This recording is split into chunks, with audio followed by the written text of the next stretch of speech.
Assalamualaikum warahmatullahi wabarakatuh. Nama saya Rista Putri Widati Rohmayani dengan nomor induk mahasiswa 184100015. Yang terhormat kepada Bapak Dr. Zamroni, Sarjana Psikologi, Magister Pendidikan, selaku dosen pengampu mata kuliah metode penelitian kuantitatif. Di sini saya akan menjelaskan tentang hubungan stres akademik pada motivasi belajar mahasiswa Psikologi Universitas Islam Negeri Maulana Malik Ibrahim Malang angkatan 2018 di tengah pandemi COVID-19. Penelitian ini melatar belakangi bahwa pada tahun 2019, tepatnya bulan Desember lalu, dunia media ramai oleh berita tentang fenomena di Wuhan, ibu kota Hubei, Tiongkok, yaitu tentang adanya pandemi coronavirus atau COVID-19 yang menjangkit manusia. Menurut WHO yang merupakan organisasi kesehatan terbesar di dunia, menerangkan bahwasanya coronavirus atau COVID-19 adalah temuan virus baru yang menjangkit manusia dan binatang. Seperti yang telah dijelaskan oleh media Liputan 6 update 21 April 2020 kemarin, pandemi ini tidak hanya terjadi di Wuhan saja. Menurut data statistik yang dimuat di beberapa media nasional hingga media internasional, menegaskan bahwa kasus COVID-19 telah mencapai kategori pandemi di dunia yang ditelaah dari data statistik yang mencapai angka 2,561,044 jiwa, dan yang dinyatakan sembuh adalah sebanyak 681,216 jiwa, serta korban yang meninggal dunia sebanyak 177,200. Salah satu negara yang terpapar coronavirus adalah negara Indonesia. Dalam penanganannya, Indonesia termasuk negara yang lambat screening persebaran COVID-19 ini. Seperti yang banyak disampaikan dalam pemberitaan, hal ini disebabkan oleh banyaknya faktor yang melatar belakangnya. Terhitung mulai bulan Januari kemarin hingga April, pandemi COVID-19 ini terjadi di Indonesia dengan paparan data statistik yang menunjukkan hampir keseluruhan wilayah 33 provinsi yang ada di Indonesia dikonfirmasi sebanyak 7,135 positif coronavirus atau terkena penyakit COVID-19 dan 842 sembuh serta 616 meninggal dunia. Menanggapi atas penyakit COVID-19 ini, Presiden Republik Indonesia Bapak Insinyur Joko Widodo sendiri telah menetapkan peraturan pemerintah pada nomor 21 tahun 2020 tentang pembatasan sosial berskala besar atau PSBB dalam rangka percepatan penanganan penyakit COVID-19 ini, yang ditandatangani pada 31 Maret 2020 kemarin. Diadakannya PSBB di negara Indonesia ini, terkait itu peliburan sekolah dan tempat kerja, serta pembatasan kegiatan agama dan pembatasan kegiatan di tempat atau di fasilitas umum. Terkait pembatasan pada sekolah dan tempat kerja, serta keagamaan sesuai PP ini harus tetap mempertimbangkan kebutuhan pendidikan, produktivitas kerja, dan ibadah penduduk di sekitar. Adanya coronavirus atau penyakit COVID-19 ini menciptakan banyak disrupsi sistem yang ada. Di antaranya itu begitu banyak masalah yang timbul akibat pandemi COVID-19 ini. Salah satunya adalah di dunia pendidikan. Di dunia pendidikan ini banyak muncul di dalamnya adalah perubahan sistem belajar secara dalam jaringan online yang dalam prakteknya belum adanya kesiapan dari tenaga pengajar maupun yang diajar. Menurut data web KPAI, Komisi Pelindungan Anak Indonesia menerangkan bahwa sebanyak 213 pengaduan dari 14 provinsi yang ada di negara Indonesia dengan 45 kabupaten atau kota tentang pembelajaran sistem jarak jauh atau sistem daring dengan keluhan yang berbagai macam. Beratnya tugas yang diberikan oleh pengajar yang seharusnya diterima oleh yang diajar. Selanjutnya dalam jenjang perkuliahan sendiri, para mahasiswa mengeluh pada beban tugas yang diberikan oleh dosen kepada mahasiswa dengan deadline yang tidak pada tepat waktunya atau tidak secara sistematis pengumpulannya. Melihat kondisi psikologis mahasiswa saat pandemik saat ini, sehingga mengakibatkan adanya sebuah tekanan hingga gejala stres. Menurut data yang dikutip dari web LPM, Lembaga Pres Mahasiswa, yang melakukan penelitian mengenai pembelajaran daring atau sistem online dengan responden dari 12 program studi dengan hasil prosentase yang sangat berbeda-beda. Di sini juga dijelaskan bahwa tingkat atau gejala stres yang paling tinggi di alam mahasiswa adalah semester 2, itu sebanyak prosentasinya 33,9%.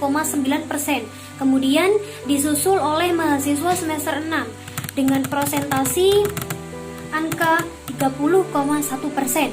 Sementara yang berada di semester 4, perolehan prosentasinya adalah 28,5%. Dan paling rendah adalah dicapai oleh semester akhir atau semester 8 yang memperoleh nilai 7,5%. Kemudian dijelaskan, stres sendiri itu merupakan suatu kondisi yang disebabkan oleh adanya ketidaksesuaian atau ketimpangan antara situasi yang diinginkan dengan keadaan biologis dan psikologis atau sistem sosial individu tersebut. Adapun ada dua jenis stres yang dikategorikan oleh Quick and Quick yang dilansir oleh Lely 2015, yaitu ada dua, eustress dan distress. Di sini eustress sendiri adalah hasil dari respon terhadap tekanan yang bersifat sehat, positif, konstruktif. Hal tersebut termasuk kesejahteraan individu dan juga organisasi yang diasosiasikan dengan pertumbuhan, fleksibilitas, serta kemampuan adaptasi dan tingkat performance yang tinggi. Kemudian, distress merupakan hasil dari respon terhadap tekanan yang bersifat tidak sehat atau negatif dan destruktif. Distress ini lebih dikenal atau lebih umum dikatakan stres yang tidak sehat atau stres yang negatif. Selanjutnya, stres itu disebabkan oleh beban tugas, pembelajaran, dan masalah-masalah selama belajar sendiri yang biasanya disebut dengan stres akademik yang termasuk stres negatif atau distress. Tuntutan akademik yang ada adalah salah satu faktor pemicu permasalahan mahasiswa. Kehidupan perkuliahan tidak hanya berangkat ke kampus, hadir dengan hanya memenuhi absen atau hadir dalam kelas untuk mengikuti pelajaran, melakukan ujian dan kemudian lulus. Akan tetapi harus melewati beragam proses dan masalah-masalah yang harus dilalui, dan ini berhubungan dengan stres dan motivasi belajar. Di sini juga bahwa Fairbrother and Ram telah menjelaskan atau telah mengidentifikasikan bahwa stres akademik akan dialami oleh individu karena terlalu banyak pikiran, terlalu banyak beban tugas yang disangganya, yang diberikan adanya persaingan antara siswa, antara siswa yang satu dengan yang lainnya, kegagalan, kekurangan uang saku contohnya. Terus memiliki hubungan yang buruk dengan teman ataupun dosen, kelembagaan atau universitas atau tempat kerja yang tidak nyaman, sistem semester dan fasilitas yang tidak memadai untuk menyelesaikan pekerjaan akademik atau tugas-tugas yang diperolehnya. Selanjutnya, hal ini itu sesuai dengan apa yang terjadi di belakangan ini.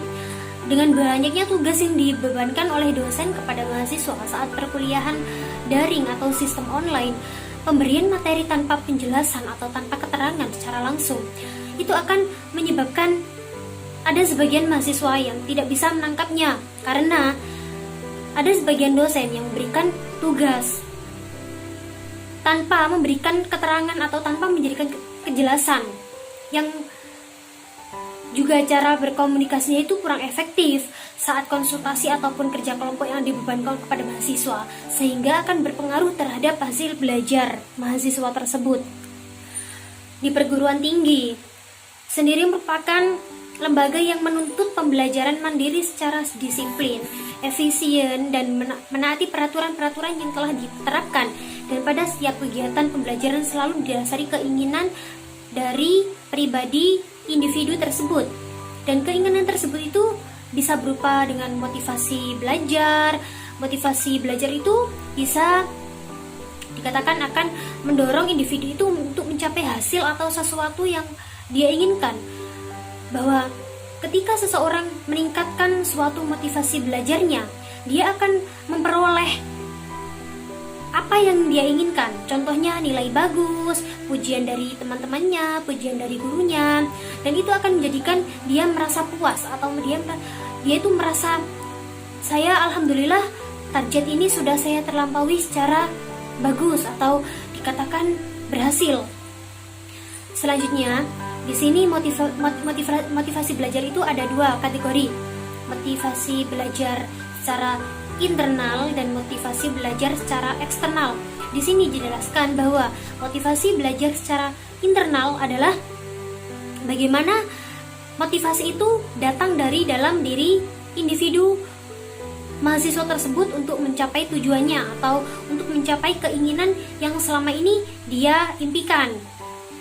Terus selanjutnya, sedangkan motivasi secara internal atau dari sudut pandang luar menggambarkan motivasi seseorang itu dia harus memperoleh sesuatu karena ada sesuatu di luar dirinya yang mendorongnya, berupa imbalan atau hukuman, seperti mahasiswa yang belajar karena dia harus memperoleh nilai yang bagus, harus memperoleh pujian, harus memperoleh apa yang dia inginkan. Itu penjelasan dari motivasi secara eksternal.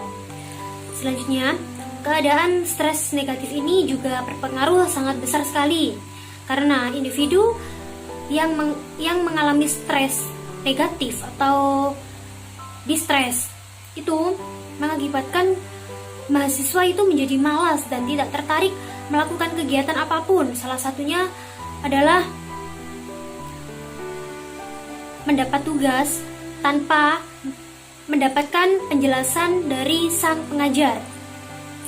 Karenanya, jika mahasiswa sudah mengalami stres yang dinamakan stres negatif atau distres, itu akan terjadi penurunan minat belajar. Karena minat belajarnya itu sudah tidak terpaku dalam dirinya untuk melakukan pembelajaran lagi, karena tidak keefisiennya sistem belajarnya, atau mungkin dia sulit memperoleh penjelasan tanpa bertatap muka. Dan di sini tuh minat belajar itu adalah kunci atau alat yang mendorong seseorang termotivasi lagi dalam belajar. Jadi di sini tuh kita harus pandai-pandai mengatur waktu, pandai-pandai mengatur mood untuk mengembalikan gairah kita untuk belajar. Yang kita inginkan selama ini itu apa sih? Ingin nilai bagus, ya kita harus belajar dengan sungguh-sungguh, harus menguasai materi dengan secara utuh. Tapi jangan lupa di antara berusaha itu kita juga harus berdoa. Jadi di sini pemaparan saya tentang hubungan stres akademik di saat pandemi COVID-19. Hanya itu yang bisa saya sampaikan. Tetap di rumah aja, jaga kesehatan, kurangi keluar jika itu tidak penting-penting banget. Yang paling penting, jangan menyebarkan berita-berita yang mengakibatkan seseorang merasa panik atau cemas. Lebih-lebihnya jangan panik, tapi sebar kebiasaan baik. Itu akan menjadikan diri kita lebih nyaman, tenang. Hanya itu yang bisa saya sampaikan. Akhirul kalam, wallahul muwaffiq ila aqwamit thoriq. Wassalamualaikum warahmatullahi wabarakatuh.